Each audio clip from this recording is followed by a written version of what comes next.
I died on my 32nd birthday, choking on cheap champagne in a hospital corridor while my husband signed papers to pull my life support. Through the morphine haze and failing consciousness, I heard him on the phone. Yeah, the insurance finally transferred last month. Once she's gone, we can sell the bar and split everything. My mother made sure of that. Then I woke up in my apartment, 3 years younger, staring at a text message from my mother in law. Family meeting tomorrow, 2 p.m. Don't be late. I knew that meeting. I'd lived it before. My hands shook as I checked the date on my phone. March 15th, 3 years before my death, 6 months before the accident that would destroy everything I'd built. And exactly 2 weeks before Miranda Chen, my husband's cousin, would demand I transfer my liquor liability insurance to her name. In my previous life, I'd said yes. I'd believed their lies about family business restructuring and better rates under consolidated coverage. I'd signed every paper they put in front of me, desperate to keep the peace, terrified of losing the only family I had left after my parents died. The insurance transfer happened in April. The death happened in October. Jason Wu, a regular at the Lotus Room, my bar, my dream, built from my inheritance, got into a fight with another patron. Alcohol was involved. He fell, hit his head on the brass footrail I'd imported from Shanghai. Brain hemorrhage, dead within hours. His family sued for everything, and when they came after the liquor liability coverage, they found my name on the policy. Expired. Because Miranda had let it lapse 2 months after the transfer, so pocketing the premium money for her own expenses. The insurance company denied the claim. I was personally liable. My husband, David, had watched me drown in legal fees with cold satisfaction. His mother, Patricia, had smiled at my bankruptcy hearing. And Miranda, sweet, struggling Miranda who'd needed just a little help, had bought a condo in Venice Beach with the money she'd saved. They'd carved up the Lotus Room between them while I died slowly in that hospital bed, my liver finally giving out from the stress and the drinking I'd turned to when everything fell apart. But I wasn't in that hospital bed anymore. I was here 3 years earlier, holding my phone, my second chance burning in my chest like swallowed fire. The family meeting was exactly as I remembered. Patricia sat at the head of my dining table. My table, in my apartment above the bar, like she owned it. David lounged in my favorite chair, scrolling through his phone. Miranda perched on the sofa, looking appropriately distressed. Her designer handbag, a gift from Patricia, resting beside her. "Thank you for making time," Patricia began, her voice dripping with false warmth. "I know how busy you are with the bar. In my first life, I'd felt grateful that they acknowledged my work. Now I saw the dismissal in her tone, the way she said the bar like it was a hobby, not the thriving business that supported David's lifestyle. "We need to discuss Miranda's situation," Patricia continued. "As you know, she's been going through a difficult divorce." Miranda dabbed at her eyes. "Richard's lawyer is going after everything. My business, my savings. I'm gonna lose it all." Her business was a boutique event planning company that had never turned a profit. In my previous life, I'd felt sympathy. Now I knew she'd fabricated half the financial crisis. Richard had offered a generous settlement. She'd refused because she wanted more, wanted to drain him dry, and needed a safety net while she played hardball. "The problem," Patricia said, "is liability. Richard's trying to claim Miranda's assets are at risk because of her business insurance situation. She needs better coverage, something ironclad, but her credit is too damaged to get approved." I took a sip of tea, letting them build their case. David finally looked up from his phone. "We had an idea. Your bar's liquor liability insurance. It's comprehensive, right? Top-tier coverage?" "Of course," I said. "Oh, I carry $5 million in coverage. The Lotus Room serves over 300 customers a night on weekends. I can't afford not to." "Exactly." Patricia leaned forward. "Miranda needs that kind of protection for her events. She's catering high-end parties, serving alcohol. One incident could bankrupt her." "So we thought," Miranda said, her voice small and grateful, "maybe I could take over your policy, just temporarily while I rebuild my credit. We're family. And you'd still be protected. We'd just add my business to the same coverage." In my first life, this is where I'd hesitated. Where David had taken my hand and said, "Baby, it's just paperwork. We're helping family." This time, I set down my tea and shook my head. "No." The word hung in the air like a slap. Patricia's expression froze. "Excuse me?" I said no. "Miranda can get her own insurance. You don't understand the situation, David said, his voice sharp. She's desperate. Then she should file for bankruptcy protection like everyone else going through a divorce. Miranda's tears stopped. Just for a second, I saw something cold flicker behind her eyes before the mask slid back into place. I can't believe you'd abandon family like this, after everything we've done for you. What have you done for me? I asked calmly. Be specific. We welcomed you into this family, Patricia said, her voice ice, when you had no one. I paid for our wedding, I reminded them. All $80,000. I gave David a job at the bar when he quit his consulting position. I've hosted every holiday dinner for 3 years. So again, what have you done for me? David stood up. This is what I'm talking about, Mom. She's always been selfish, always putting her precious bar above family. In my previous life, that accusation had cut deep. I'd spent the next 3 weeks trying to prove I wasn't selfish, that I did value family. I'd signed the transfer papers with tears in my eyes, believing I was doing the right thing. Now, I knew better. Get out, I said quietly. What? Patricia's voice could have stripped paint. This is my home. You've said your piece. I've given my answer. Now leave. They left, but not before David slammed the door hard enough to rattle the frames on the wall. I sat in the silence of my apartment, my heart pounding, and thought about Jason Wu. In my previous life, I hadn't known him well. He was a regular, came in every Friday with his construction crew. Tipped well, never caused trouble. Until the night he did. I pulled up my laptop and searched his name. There, his company website, Wu Brothers Construction. I found a phone number and dialed before I could second-guess myself. Wu Brothers, this is Jason. The sound of his voice, alive, healthy, completely unaware he had 7 months to live, made my throat tight. Mr. Wu, my name is Sarah Chen. I own the Lotus Room on Grant Street. You're a regular customer. Oh yeah, I know the place. Great Mai Tais. I'm calling because I need to talk to you about something that's going to happen in October. I know that sounds crazy, but I need you to trust me. Your life depends on it. There was a long pause. Is this some kind of prank? No, I'm serious. In October, you're going to get into a fight at my bar with a man named Derek Stevens. He's going to say something about your wife. You're going to throw a punch, he'll dodge, you'll lose your balance, and you'll hit your head on the brass footrail near the bar. You'll die from a brain hemorrhage. Another pause. Longer this time. Lady, I don't know what... Your wife's name is Linda. You have 2 daughters, Emma and Sophie. Emma's 12, Sophie's 9. Emma plays violin. Sophie wants to be a veterinarian. You've been married 15 years. You met Linda at a construction site where she was the architect. Your first date was at a dim sum restaurant in Chinatown where you accidentally ordered chicken feet, and she laughed so hard she snorted tea through her nose. The silence on the other end was deafening. How do you know all that? His voice had changed. Fear edged the words. Because in another timeline, I watched you die. I held your hand while the paramedics tried to save you. I testified at the inquest. I watched your wife sob at your funeral, and then I lost everything because of what happened that night. Not because it was my fault, but because my husband's family used it to destroy me. This is insane. I know, but I'm not asking you to believe me right now. I'm asking you to remember this conversation. When October comes, when you're at my bar and Derek Stevens starts running his mouth about your wife, and he will, because she'll have just been promoted over him at their firm, I need you to walk away. Don't engage. Don't throw that punch. Just walk away. And if I don't remember, if this is all bullshit, then I'll remind you. Every month until October, I'll call you. I'll tell you things about your life that I shouldn't know. I'll prove I'm telling the truth. And when the night comes, I'll make sure you never cross paths with Derek Stevens. He hung up on me. I didn't blame him, but 3 days later, he showed up at the Lotus Room during a quiet afternoon shift.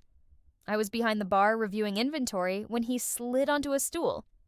Tell me something else you shouldn't know, he said without preamble. I set down my clipboard. You have a tattoo on your left shoulder blade, a compass rose. You got it when you were 18, right before you enlisted. You did 2 tours in Afghanistan. You were a combat engineer. You were there when your best friend, Marcus Chen, no relation to me, stepped on an IED.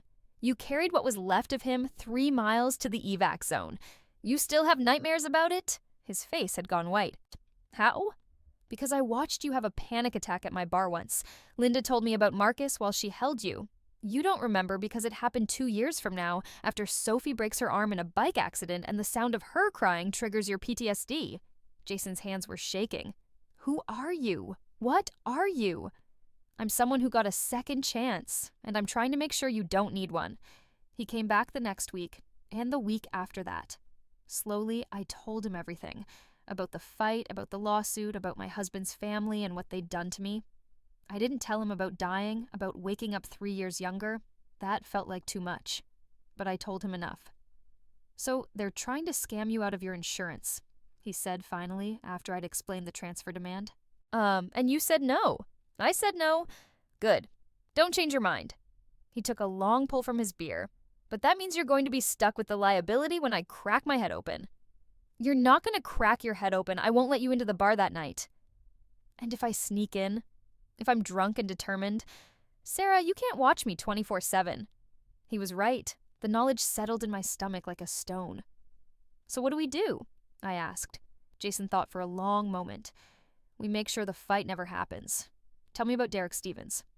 Over the next several weeks, I became an expert on Derek Stevens. He was a project manager at the architectural firm where Linda Wu worked. He'd been passed over for promotion 3 times. Twice by Linda. He was bitter, angry, and had a drinking problem that HR had documented but never acted on. In my previous timeline, he'd been at the Lotus Room that October night, drunk and belligerent, looking for someone to hurt. We need to neutralize him, Jason said, before October. How? Leave that to me. You worry about your in-laws. When do you think they'll try again with the insurance thing? Soon. They're not patient people. I was right. 2 weeks after the first meeting, David came home late smelling of his mother's perfume and expensive scotch. I was in bed, pretending to read. We need to talk, he said, sitting on the edge of the mattress. In my previous life, I'd felt hope at those words. I'd thought he wanted to repair our marriage, which had been fraying since the first year. Now I knew better. Miranda's desperate, he began. She called Mom crying today. Richard's lawyers are destroying her. They're claiming she's been hiding assets. She could face criminal charges. That sounds like a problem for a lawyer, not for me. Don't be cruel. This is my cousin we're talking about. Your cousin who wants my insurance coverage. David's jaw tightened. It's not unreasonable. You'd still be protected. She'd just add her events to your policy. That's not how liability insurance works, David. If she's added to my policy, any claims against her come out of my coverage limits. One big lawsuit and I'm exposed. That's not going to happen. You don't know that. And even if it was safe, why should I? What's in it for me? His expression shifted into something I recognized now as calculated warmth. Because I'm asking you to. Because I love you. Because family helps family. In my first life, I'd melted at those words. I'd wanted so badly to believe he loved me. This time, I just felt tired. If you love me, I said quietly, you'll respect my decision. The answer is no. He tried a different tactic over the following days. Flowers, dinner reservations at expensive restaurants, long conversations about our future, about maybe starting a family, about how much he appreciated everything I did. I played along, let him think it was working, and waited for the real move. It came on a Tuesday night. I was closing the bar, counting out the till, when Patricia walked in with a man that I didn't recognize. He was 60-ish, expensive suit, the kind of smile that never reached his eyes. Sarah, darling, Patricia said as if we were the best of friends. This is Robert Chen. He's a lawyer specializing in business asset protection. I asked him to review your insurance situation. My insurance situation is fine. Actually, Robert said, sliding into sales mode, Patricia mentioned some concerns about your coverage structure.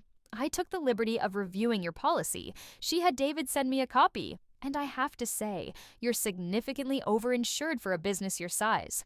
I carry $5 million in coverage. Industry standard for high-volume bars is $3 to $5 million. I'm right where I should be. But you're paying premium rates for that coverage. I represent a firm that could get you the same protection for 40% less. We just need to restructure the policy. Here it was, the real play. So restructure how? Transfer the existing policy to a new holding company, one that could umbrella several businesses under the same coverage. Much more efficient. Much cheaper for you. And who would own this holding company? It would be a family trust. You, David, Miranda, Patricia, all equal partners. That way, everyone's protected, and you save money. In my previous life, I'd been so focused on the cost savings that I'd missed the trap.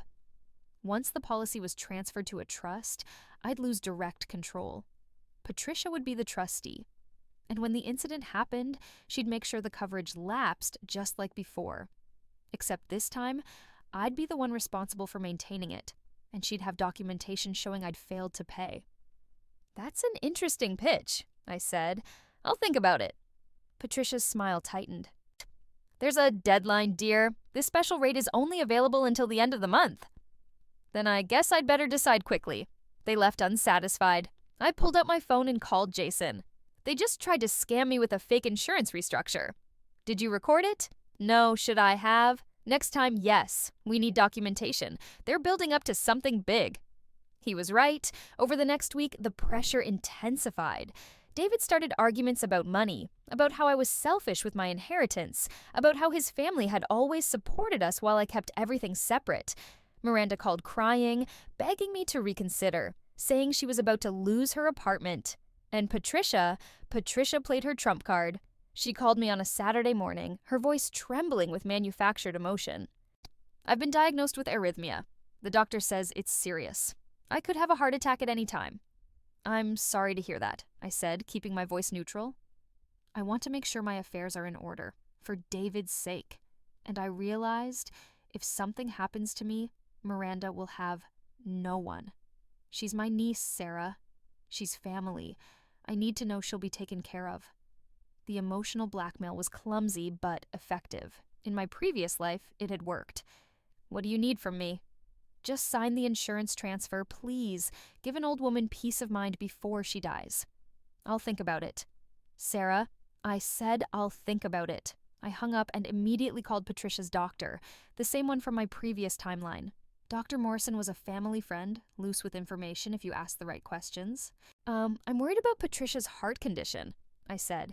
David mentioned arrhythmia. Is it serious? Heart condition? Dr. Morrison sounded confused. Patricia's heart is fine. I saw her last month for her annual physical. Clean bill of health. She said you diagnosed her with arrhythmia. Absolutely not. She has slightly elevated blood pressure, but that's managed with medication.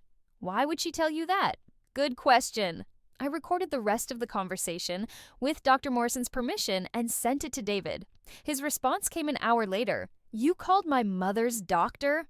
What the fuck is wrong with you? My reply, what's wrong with you? Your mother is faking a heart condition to manipulate me. Listen to the recording. He didn't respond. That night, he didn't come home.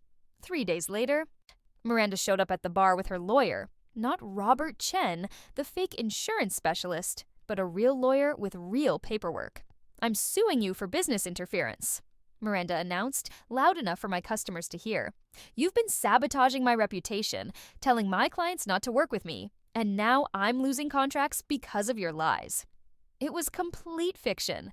I'd never spoken to any of her clients. But in that moment, I understood the strategy. Create a legal threat. Force me to settle. Make the settlement contingent on signing over the insurance. Her lawyer handed me the papers with a smug smile.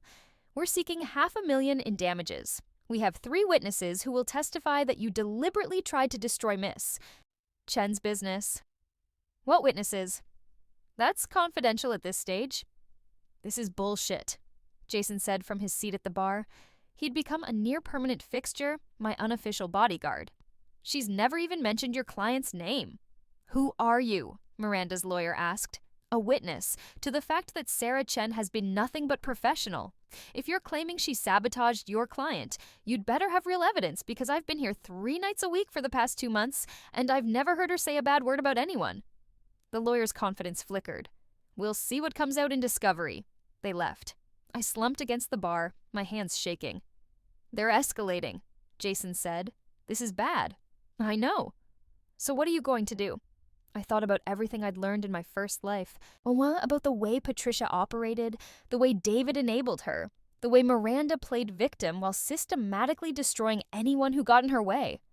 And I thought about the insurance policy, sitting there like a loaded gun, waiting for someone to pull the trigger.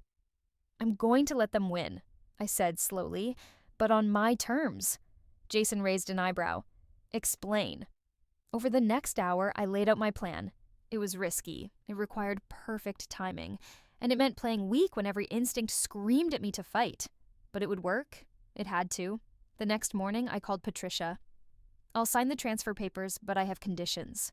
What conditions? Her voice was carefully neutral, trying not to sound too eager. I wanted in writing that the trust pays all premiums. I want quarterly reports on the policy status. And I want Miranda to personally guarantee that if the coverage lapses, she's liable for any claims that come through. That's reasonable. I'll have Robert draw up the addendum. And one more thing. I want David to apologize. For what? For not believing me about your fake heart condition. For choosing your manipulation over his wife. For everything. Patricia was silent for a long moment. He'll apologize. In person, tonight. And then I'll sign. David showed up at my apartment that evening looking like he'd rather be anywhere else. His apology was stilted and insincere, the words of a man who'd been ordered to perform. I'm sorry I didn't believe you about my mother. I'm sorry I've been distant. I'm sorry for everything. Do you even know what you're apologizing for? Does it matter? You're getting what you want. I'm here, saying the words. In my previous life, I would have accepted it.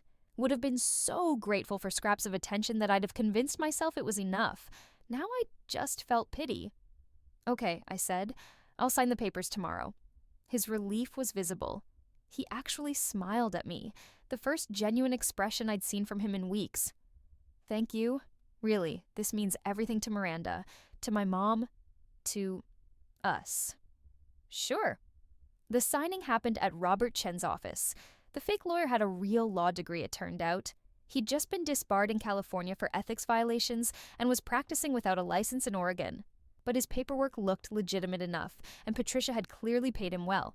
I read every word of the transfer agreement, the trust formation documents, the addendums, made them wait while I took my time. Is there a problem? Patricia finally asked, irritation bleeding through her fake patience. No problem. Just being thorough. This is my livelihood we're talking about. The documents were exactly as I'd expected. Loopholes hidden in dense legal language. Provisions that would let Patricia drain the policy dry. Clauses that made me ultimately responsible for any coverage gaps. In my first life, I'd missed them all. This time, I'd had my own lawyer review everything. Not to fix it, I wanted these exact documents, these exact loopholes, but to understand exactly how they'd try to destroy me. I signed my name on every page. Miranda actually hugged me. Thank you so much. You have no idea what this means to me. I think I do. David took me to dinner that night, acting like we'd turned a corner in our marriage. He held my hand across the table, told me he loved me, said things were going to be different now. I smiled and nodded and thought about October. The months crawled by. The trust was established. The insurance policy was transferred. Patricia became the trustee, just as I'd known she would. And slowly, subtly, I began to change the conditions at the Lotus Room. I installed new security cameras, hidden ones, in addition to the obvious ones. I hired a security consultant to review my premises liability, and I made one small, crucial modification to the bar itself. I removed the brass footrail. Why are we tearing this out? My contractor asked. It's beautiful. Liability issue, I said. Someone could trip on it, hit their head. Better to be safe. The new footrail was rubber, set flush with the floor. No sharp edges? Oh, no brass corners to crack a skull? I called Jason to tell him. The footrail's gone. You sure that's the only danger point? I've walked through that night 1,000 times in my mind. The footrail was the problem. Without it, even if the fight happens, nobody dies. And if you're wrong, then we go to Plan B. Plan B involved me being at the bar that night, being hypervigilant, and stopping the fight before it started. Plan C involved Jason not being there at all. Plan D involved closing the bar for a private event. But Plans B, C, and D all had flaws. They all required me to be omniscient, to catch something I might miss. The removed footrail was the safest option. June became July. July became August. I watched Patricia like a hawk, waiting for her to let the insurance premiums lapse. She was smart enough to keep paying them through the summer, had to maintain the appearance of responsibility. But in September, 2 weeks before the October incident, she missed a payment. I got the notice from the insurance company. Payment overdue. Coverage will lapse if premium is not received within 30 days. I forwarded it to Patricia with a polite email. Just wanted to make sure you saw this. Let me know if you need me to cover the premium until the trust account is replenished. Her response? All taken care of. Just a banking error? The lie was so casual it made my teeth ache. She never made the payment. October 15th arrived, the night Jason Wu was supposed to die. I was at the bar early, my stomach in knots, despite knowing the footrail was gone. Jason showed up at 7, his usual time, looking tense. You sure about this? He asked. The footrail's gone. Even if Derek shows up, even if you fight, the worst that happens is a bruised ego. That's not what I'm worried about. I'm worried about you. These people have been planning something for months. You think they're just going to give up because their scam didn't work? He had a point, but I'd been so focused on preventing his death that I hadn't fully thought through what Patricia would do when the expected disaster didn't materialize. Derek Stevens showed up at 9, already drunk. He made a beeline for Linda Wu, who was having a rare night out with friends, celebrating her promotion. I watched him approach, watched his mouth move, saying something that made Linda's face harden.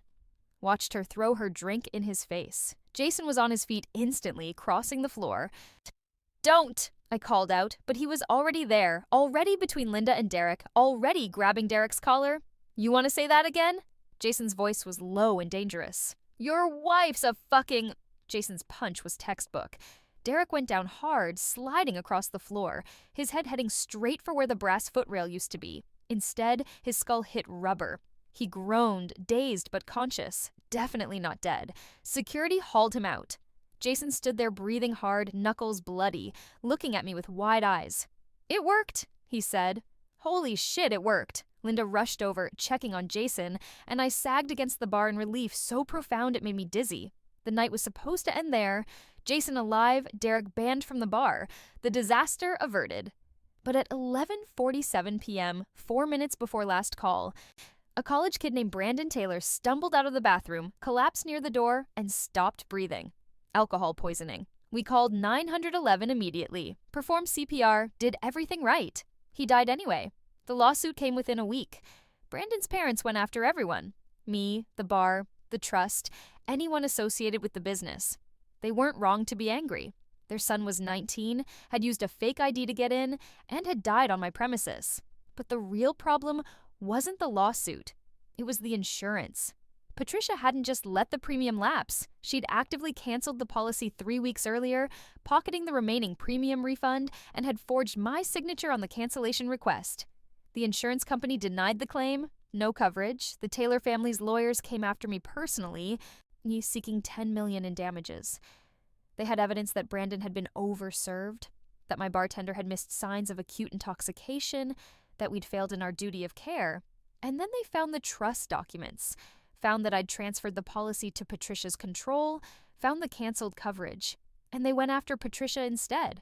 It was beautiful watching it unfold, watching Patricia's lawyer try to claim she wasn't responsible, that I was the bar owner, that the liability was mine. Watching the Taylor family's lawyers pull out the trust documents, the transfer agreements, the email chains where Patricia had explicitly taken control of the insurance, watching them forensically analyze Patricia's bank accounts and find the insurance refund she'd pocketed. Your client, the Taylor family's attorney, said in a deposition I watched via video link, assumed control of the insurance policy in April. She became the trustee responsible for maintaining coverage. She received multiple notices about the lapsed premium. She ignored them, and then she actively canceled the policy and kept the money. That makes her personally liable for the full amount of damages. Patricia's face went gray. That's not... I didn't. We have the bank records. We have your signature on the cancellation request. We have proof you deposited the refund into your personal account. David was next. As a beneficiary of the trust, as someone who'd pressured me to sign the transfer, he was also liable. Then Miranda, who'd been the supposed reason for the insurance transfer in the first place. The Taylor family's lawyers were thorough and merciless. They tore apart every financial record, every email, every text message.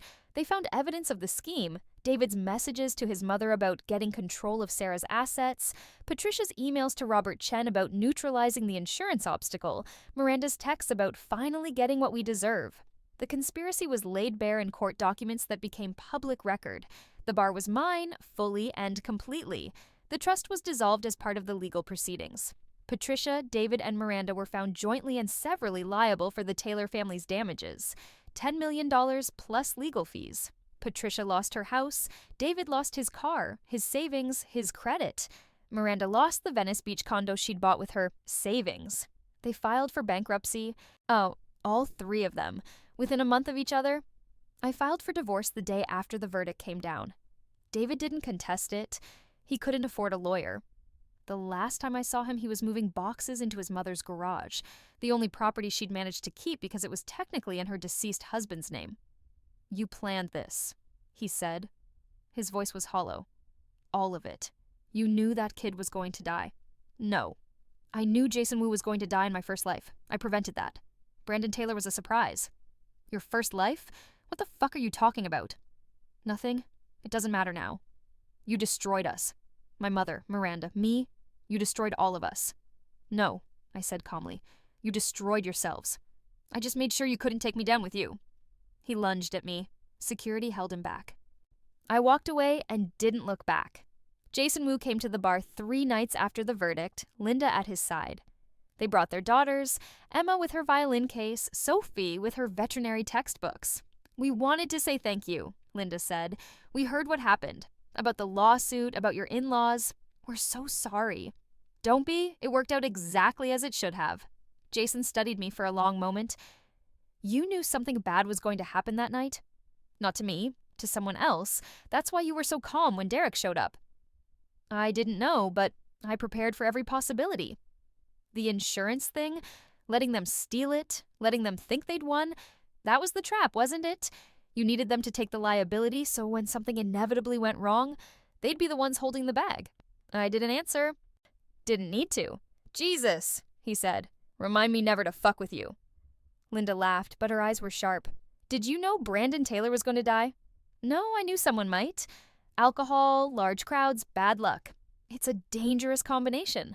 That's why bars carry liability insurance. That's why I spent years building relationships with the best vendors, training my staff, maintaining the safest possible environment. And that's why when my husband's family tried to steal my protection, I let them, knowing that eventually statistics would catch up. That's cold. They tried to destroy me. They would have succeeded too if I'd been the person they thought I was. Weak, grateful, desperate for family. "What changed?" Jason asked. I thought about the hospital corridor, the cheap champagne, the sound of life support machines shutting down. "I died," I said, "and then I got better." They left not long after, Emma promising to play at the bar's upcoming anniversary party, Sophie making me promise to let her volunteer at the bar's charity events. Good people. Alive people. I locked up the bar that night, counting the register, checking the security feeds, making sure everything was perfect. The Lotus Room was thriving, better than in my first life. Without David's dead weight, without Patricia's interference, without Miranda's constant drama, the business had flourished. I'd hired better staff, expanded the menu, started hosting live music, built partnerships with local artists and community organizations. The bar I dreamed of building, finally real. My phone buzzed. A text from an unknown number. "I know what you did." I stared at it for a long moment, then blocked the number. If it was Patricia or David or Miranda trying to threaten me, they were too late. They had nothing left to hurt me with. And if it was someone else, someone who'd figured out that I'd manipulated the entire situation, well, they could prove nothing. The beautiful thing about revenge disguised as self-defense is that every step I'd taken was technically legal. I'd refused to sign over my insurance until they made it irresistible. I'd documented their pressure campaign. I'd kept records of everything. When I finally did transfer the policy, it was because they'd convinced me. I had emails, texts, voice recordings of their reassurances, their promises, their lies. And when their negligence led to a tragedy, I'd acted appropriately. Called 911, performed CPR, cooperated fully with investigators. The fact that I'd known they would let the insurance lapse, that I'd predicted their greed would outweigh their caution, that I'd understood the statistical likelihood of an alcohol-related incident at a high-volume bar, that was just being smart. That was just being prepared. That was just being someone who'd learned the hard way that family, the family you're born into or marry into, can be the most dangerous kind of enemy. I walked upstairs to my apartment, poured myself a drink, a Mai Tai, Jason's favorite, and sat on my balcony looking out over the city. In my previous life, I'd spent my last conscious moments regretting everything. Regretting the marriage, the trust, the misplaced faith in people who'd never deserved it. Now, I regretted nothing. The air was cold, autumn sliding into winter, and I thought about all the small changes I'd made to get here. The removed footrail, the installed cameras, the carefully documented communications. The friendship with Jason Wu, who'd never existed in my social circle in the first timeline. Most importantly, the willingness to let terrible people destroy themselves. I'd spent my first life trying to save my marriage, my relationships, my place in a family that had never wanted me. I'd contorted myself into smaller and smaller shapes, trying to fit into spaces that were never meant for me. This time, I'd simply stepped aside and watched them cannibalize each other. My phone buzzed again. Not the blocked number. This was Jason. Just saw the news. Robert Chen was arrested for practicing law without a license. They're saying he's got 12 victims. I thought you'd want to know. I smiled. I'd sent the tip to the Oregon Bar Association myself, anonymously, with copies of all the fraudulent documents Robert had prepared for Patricia. Another domino falling. Thanks for letting me know, I texted back. You're scary, you know that? I'm thorough. Same thing? 3 months later, I attended the grand reopening of the Lotus Room. Not a reopening, really, but a celebration of the bar's survival and transformation. I'd used some of the settlement money from the dissolved trust. The Taylor family's lawyers had been generous about returning funds that had been improperly transferred from my accounts to renovate. New lighting, expanded seating, a small stage for live music. Jason and Linda were there, along with half the neighborhood. Local press covered it. The mayor gave a short speech about small businesses overcoming adversity. David didn't show. I'd heard he was working construction in Seattle, staying with a friend, trying to rebuild his life. Patricia had moved to Florida to live with her sister. Miranda had married her divorce attorney. Apparently, he'd been the endgame all along, not the Venice Beach condo. The three of them had scattered like roaches when the lights came on. At midnight, after the last guest left, I stood behind the bar and thought about destiny. In my first life, Jason Wu had died because I'd trusted the wrong people. Because I'd been so desperate for family that I'd ignored every warning sign, every red flag, every instinct screaming that something was wrong. His death had destroyed me. Not just financially, but spiritually. I died knowing I'd failed him. Failed his family. Failed everyone. This time, he was alive. Brandon Taylor was dead, and that was a tragedy I'd carry forever. But it was a different tragedy, one that had consequences for the people who deserved them. I could live with that. The question that haunted me, the question I'd never be able to answer, was whether I'd engineered Brandon's death. Had I known, somehow, in the place where precognition and memory blur together, that someone would die that October night? Had I removed the brass footrail to save Jason specifically because I knew there would be another victim? I wanted to believe I'd simply been thorough, that I'd taken reasonable precautions, that Brandon's death was a tragic coincidence that I'd leveraged to protect myself. But late at night, alone in my apartment, I wondered and wondered. And told myself it didn't matter, because the alternative, letting Patricia and David and Miranda destroy me again, was unacceptable. I locked the bar's front door, set the alarm, and walked upstairs. Tomorrow, I'd open at noon. We had reservations booked through the weekend. Emma Wu was playing violin on Thursday. Sophie was bringing her school's environmental club for a fundraiser on Saturday. The Lotus Room was exactly what I'd always wanted it to be. Mine. And if the price of keeping it was a little moral ambiguity, a little willingness to let bad things happen to bad people, a little blood on my hands that would never quite wash off, well, I'd paid worse prices in my first life. This time, at least I was still alive to pay them. 6 months after the grand reopening, I sold the Lotus Room. Not because I had to, the bar was profitable, successful, everything I dreamed, but because I realized I didn't want to spend the rest of my life looking over my shoulder, didn't want to wonder every October if something terrible would happen again. Didn't want to be the person who calculated odds and removed footrails and let people walk into disasters. I sold it to Jason and Linda Wu. They'd been talking about career changes. Jason was tired of construction. Linda wanted out of architecture. They had savings, ambition, and a deep love for the Lotus Room, the place that had somehow become central to their lives, despite the fact that it had nearly been the site of Jason's death in a timeline he didn't remember. "You sure about this?" Jason asked when I told them. "This place is your dream." "It was my dream. Now I want something different." "Like what?" "I don't know yet." "Well, that's the point. I sold it to them for less than it was worth. Justified it as gratitude for Jason's friendship, for his role in documenting Patricia's scheme, for being a witness when I needed one. But really, it was payment for something else, for being the reason I'd survived my second chance, for being the goalpost that kept me focused, the reminder of what I was trying to prevent. Without Jason Mew's death hanging over me, I might have taken a different path, might have confronted Patricia directly, might have tried to fix my marriage, might have been the bigger person, and I would have lost everything again. They ran the Lotus Room better than I ever did. Emma played violin there every Thursday. Sophie organized monthly charity events. Jason hired other veterans, gave them a place to belong.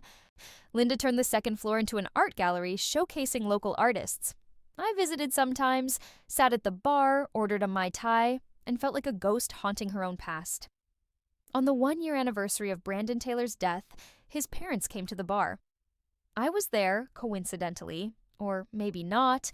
Maybe I'd checked the calendar. Maybe I'd known I needed to face them.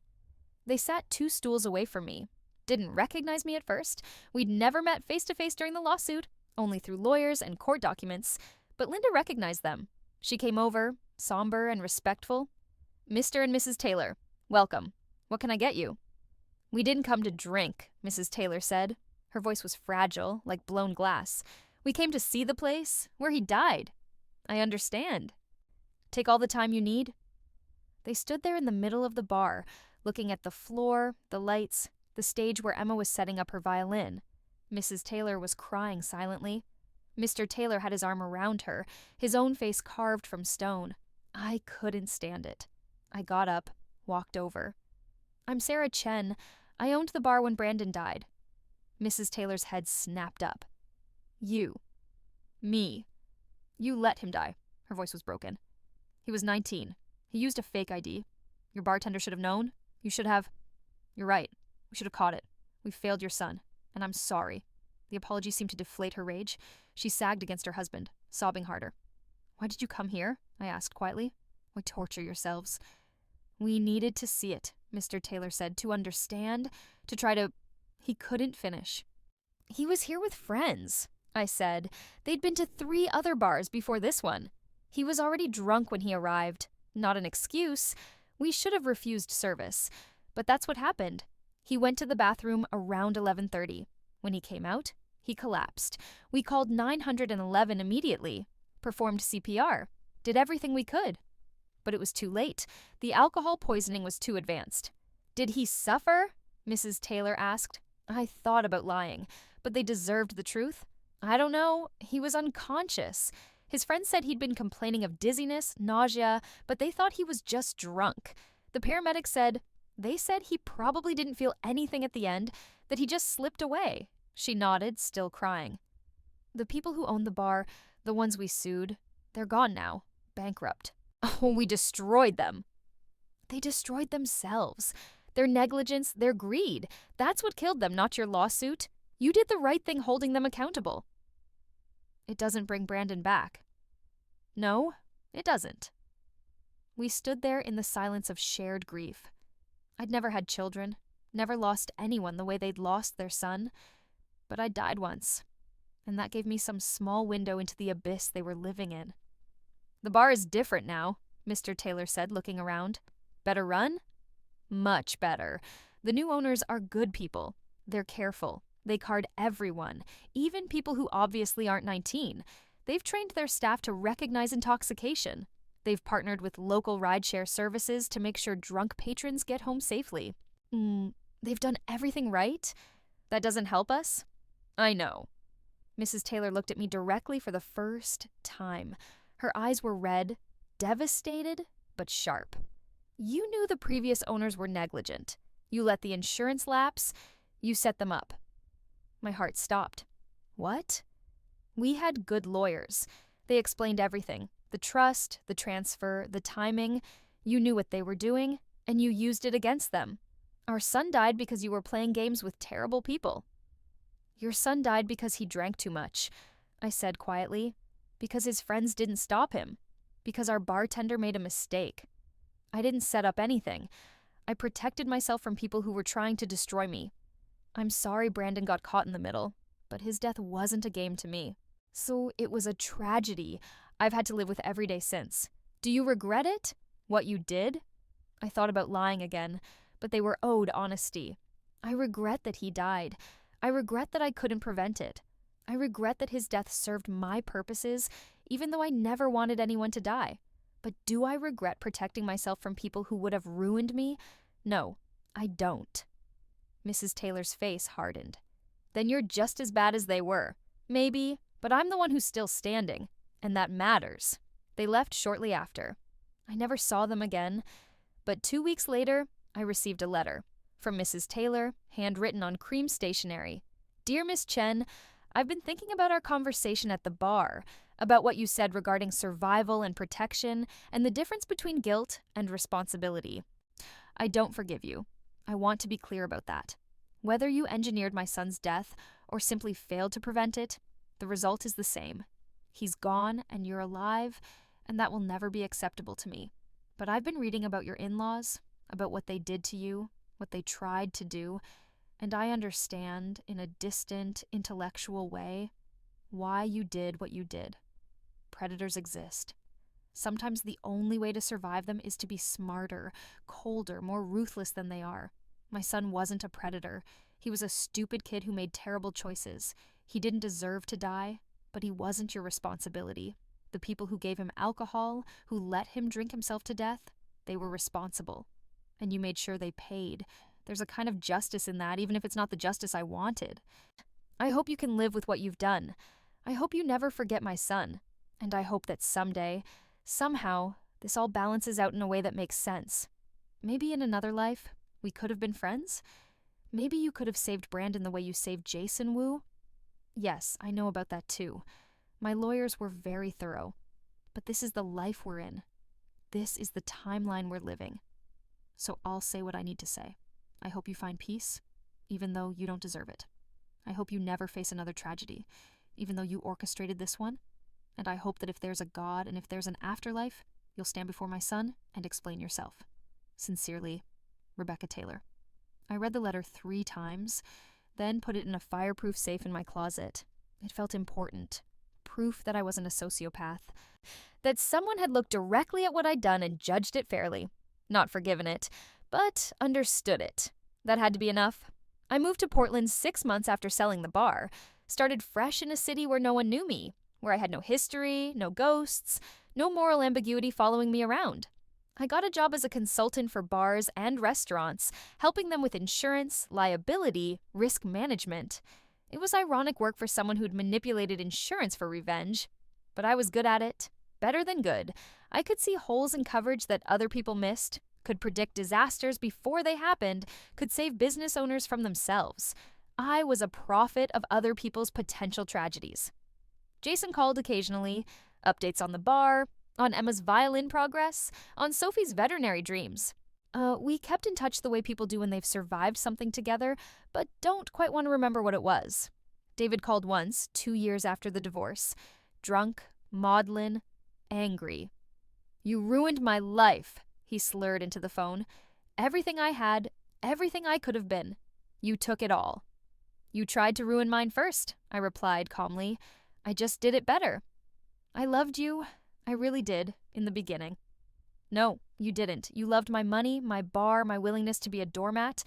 The second I stood up for myself, your love evaporated. That's not true. It is, and you know it. That's why you're drunk at 3 a.m. calling your ex-wife to blame her for your failures. He hung up. I blocked his number. Patricia died 3 years after the lawsuit. Heart attack.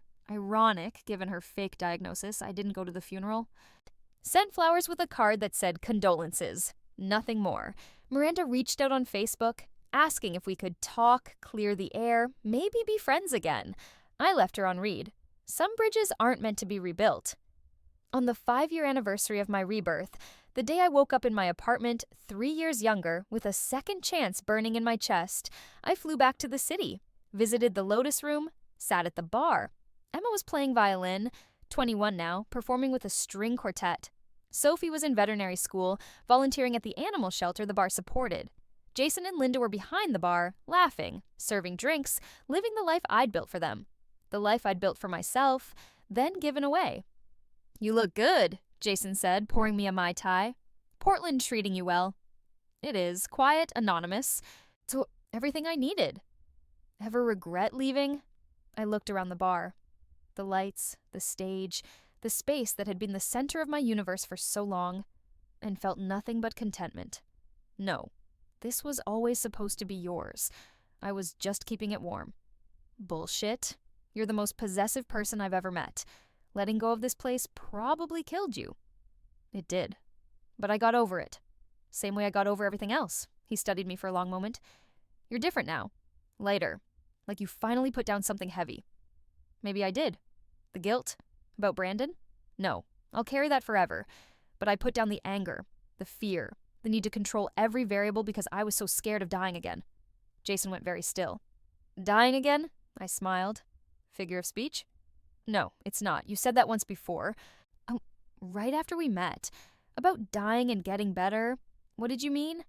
I took a long drink of my Mai Tai, considering. The truth was impossible. Time travel, rebirth, second chances. He'd think I was insane. But this was Jason Wu, the man I'd saved by warning him about a future he didn't remember, the man who'd believed me enough to help me survive. Maybe he deserved to know. "In another timeline," I said slowly, "you died in this bar, October 15th, 5 years ago. You hit your head on a brass footrail during a fight with Derek Stevens. Brain hemorrhage, you were dead within hours." "That's not funny." "It's not a joke. Your death destroyed me. I got blamed, lost everything, died 3 years later in a hospital corridor while my husband pulled my life support. And then I woke up here, 3 years younger, with a chance to fix it all." Jason's face had gone pale. "You're serious?" "I'm serious. I saved your life by removing the footrail. I saved myself by letting Patricia and David and Miranda think they'd won. And Brandon Taylor died because I couldn't predict every variable. Because even with advanced knowledge, I'm not omniscient." Jesus Christ. I know it's insane, but it's true. Linda had been listening from the other end of the bar. She came over, her expression unreadable. "Can you prove it?" "How?" "I can tell you things I shouldn't know. Linda, you have a birthmark on your left hip shaped like a butterfly. Jason, you have nightmares about Marcus Chen. Your first date was at a dim sum place in Chinatown, but I could have learned all that in this timeline. I could be a stalker, not a time traveler." "Tell me something you couldn't know," Linda demanded. "Something impossible." I thought for a long moment, then, in 6 months, Sophie is going to get accepted to Cornell for veterinary school. She's going to call you crying because she's scared to leave home. You're going to tell her that bravery isn't the absence of fear, it's doing what needs to be done despite it. And she's going to remember that conversation for the rest of her life. Linda's eyes widened. "I haven't said that to her yet. That's what my father told me when I moved across the country for college." "I know. You told me once, in the timeline where Jason died. We became friends after his funeral. You said I reminded you of him. Stubborn, loyal, too brave for my own good." Jason and Linda looked at each other. Some wordless communication passing between them. Finally, Jason said, "If this is true, if you really did come back from the dead to save me, why tell us now? Why not keep it secret?" "Because I'm tired of carrying it alone. Because you deserve to know why I did what I did. And because in 6 months, when Sophie gets that acceptance letter, I want you to believe that impossible things can happen." "This is crazy," Linda said. But she was smiling. "Completely, utterly insane. Welcome to my life." We talked for hours that night. I told them everything. The hospital corridor, the morphine haze, waking up younger, the insurance scheme, all of it. They listened without judgment, asked clarifying questions, and at the end, Jason raised his Mai Tai in a toast. "To impossible things," he said. "To second chances," Linda added. "To being alive," I finished. We drank, and I felt the weight I'd carried for 5 years finally lift. Not gone completely. I'd always carry Brandon Taylor's death, always wonder if I could have prevented it. But lighter. Manageable. The kind of weight you could live with. 6 months later, Sophie called home crying from her acceptance letter. Linda told her that bravery isn't the absence of fear, and when Jason texted me about it, all he said was, "You were right about everything." I replied, "I know. Now stop texting me and help your daughter pack for Cornell. Bossy even from Portland. Always." 10 years after my rebirth, I wrote a book about bar management and insurance liability. It became a modest bestseller in the hospitality industry, not because it was particularly well written, but because it was thorough, paranoid. Oh, and anticipated disasters other people couldn't imagine. Reviewers called it essential reading for any bar owner, and written by someone who's clearly seen some shit. They had no idea. I dedicated it to Brandon Taylor, to Jason Wu, and to everyone who'd ever had to choose between self-preservation and self-destruction. The dedication read, "For those who survived and those who didn't. May we learn from both." Patricia would have hated it. David would have seen it as a confession. Miranda would have tried to sue for defamation, but they were all gone from my life, irrelevant as smoke. I was free. On the 15th anniversary of my rebirth, a number I'd never expected to reach, I returned to the city one last time. The Lotus Room had changed hands again. Jason and Linda had retired. They sold it to a young couple who'd kept the name and the ethos. I walked in anonymously, sat at a bar that no longer held my memories, and ordered a Mai Tai from a bartender who didn't know me. The drink was perfect. I raised it to the ghost of the woman I'd been, the one who died in a hospital corridor, the one who'd been weak and trusting and destroyed by her own desperate need for family. I raised it to the woman I'd become, calculating, ruthless, alive, and I raised it to the woman I might have been if I'd never died, never been reborn, never had to make the terrible choices that survival required. To all of us, I whispered, the lived, the died, the ones we saved and the ones we couldn't. The bartender glanced over. "You say something?" "Just a toast." "To what?" I thought about Jason Wu, alive and thriving. About Brandon Taylor, dead and mourned. About Patricia and David and Miranda, scattered to the winds by their own greed. About the 15 years I'd lived as a person I'd never expected to be, harder, colder, more alone than I'd ever imagined, and infinitely more free. To surviving, I said, no matter what it costs. The bartender smiled, not understanding, and poured herself a shot. "I'll drink to that." We did. And somewhere in the multiverse, in a timeline I left behind, a different Sarah Chen died in a hospital corridor, alone and broken and defeated. But not here, not now, not in this life. I finished my drink, paid my tab, and walked out into the night, alive, unrepentant, carrying my ghosts like wings.